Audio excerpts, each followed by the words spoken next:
लासलगाव येथील अपना योगदान महिला ग्रुपतर्फे जय जनार्दन गोशाळा तसेच जय जनार्दन अनाथ वृद्धाश्रम येथे सामाजिक बांधिलकी जपत स्तुत्य उपक्रम राबविण्यात आलाय। गोशाळेतील गायींसाठी चारा, गूळ, डाळ, पोळी, कांडी व ठेप यांचे दान करण्यात आले। सध्या जय जनार्दन अनाथ भाकड गोशाळेमध्ये सुमारे 60 गायी असून त्यांची सेवा व देखभाल आश्रमातील अनाथ मुले करतात। या गायींसाठी चारा दान करून अपना योगदान ग्रुपने मोठे पूर्ण पुण्यकर्म केल्याची भावना उपस्थितांनी व्यक्त केली आहे। याचवेळी अनाथ मुलांसाठी व वृद्धांसाठी कचोरी व चॉकलेटचा नाश्ता देऊन ग्रुपने आपला आनंद द्विगुणित केलाय। अपना योगदान ग्रुप हा कायमस्वरूपी अनाथ मुले, वृद्ध आणि मुक्या जनावरांसाठी मदतीचे कार्य करत असून त्यांचे कार्य समाजासाठी प्रेरणादायी असल्याचे मत यावेळी व्यक्त करण्यात आले। या कार्यक्रमात भारताची आंतरराष्ट्रीय स्केटिंग खेळाडू कु दुर्गा दिलीप गुंजाळ हिचा विशिष्ट सत्कार करून तिला पुढील वाटचालीसाठी शुभेच्छा देण्यात आल्या। या उपक्रमास अपना योगदान ग्रुपच्या पुढील सदस्यांची उपस्थिती होती।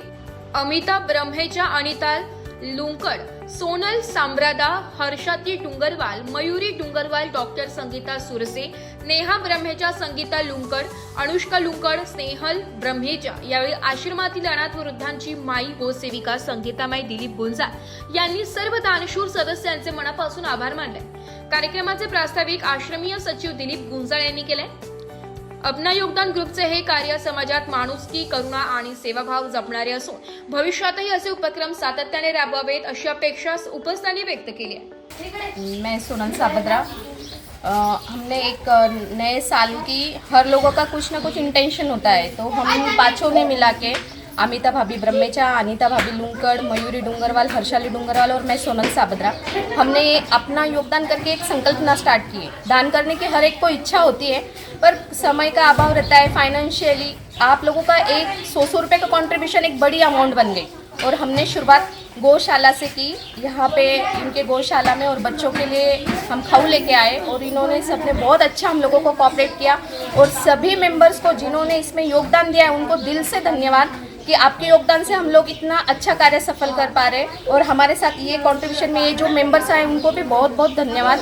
और ऐसे ही हम लोग आगे अच्छे कार्य करेंगे। अगर आपका साथ रहा, आपका योगदान रहा, तो हमारी इच्छा है कि हम 12 महीने पूरे अच्छे से अच्छे प्रोजेक्ट करें और हर जिस ज़रूरतमंदों को हर एक चीज़ पहुँचाने की कोशिश करें। Thank you. रामकृष्ण हरी।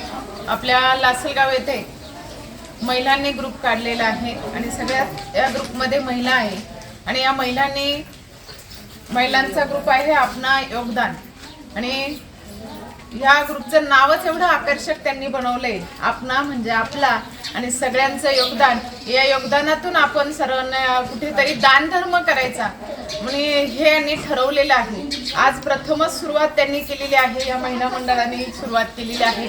लासलगाव येथे भद्रीबाबा गोशाळेमध्ये सुद्धा त्या जाऊन आलेले आहे आणि आपल्या इथे जय जनार्दन गोशाळेमध्ये देखील त्या गायींसाठी गुळ आणि पोळी गायींसाठी घेऊन आलेले होते। ढेप, कांडी म्हणजे जे गायींचं खाद्य आहे ते गायींसाठी ते घेऊन आलेले आहे। खरं तर गोमातेची सेवा घडणं हे खूप महत्त्वाचं असतं।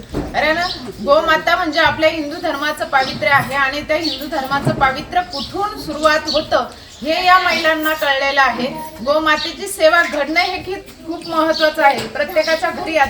प्रत्येकाच्या घरी बंगले झाले किंवा घरापुढे जागा नाहीये, मर्यादित जागा असल्यामुळे गोसेवा आपण करू शकत नाही। पण त्यांच्याकडून एक संदेश जातो की आपण कुठल्या ना कुठल्या गोशाळेमध्ये जाऊन आपण गोसेवा करू शकतो, अशी त्यांच्याकडून एक नवीन संदेश आपल्याला जातोय। आज या गोशाळेमध्ये देखील त्यांनी गोमातेची सेवा केलेली आहे। या गोमातेचा आशीर्वाद त्यांना नक्कीच लाभणार आहे। परंतु त्याचबरोबर आपल्या जय जनार्दन अनाथ विद्यार्थी आश्रमामध्ये मुलांसाठी त्यांनी खाऊ आणलेला आहे आणि मुलांनी देखील तो खाऊ आवडीनं खाल्लेला आहे। आणि आजच नाही तर यापूर्वी सुद्धा या महिलांचं वेगळे ग्रुप होते, त्या अगोदर देखील आश्रमामध्ये त्या येऊन आपल्या मुलांसाठी काही ना काही खाण्यासाठी आणतच होत्या, दान करण्यासाठी आणतच होत्या। यामागेही त्यांचं सहकार्य होतं ना आताही सहकार्य आहे आणि असंच सहकार्य आपल्या आश्रमावरती त्यांचं राहावं अशीच मी त्यांना प्रार्थना करेल आणि पुढील कार्यासाठी त्यांना खूप खूप शुभेच्छा। ब्युरो रिपोर्ट, नाशिक लोकशाही न्यूज, नाशिक।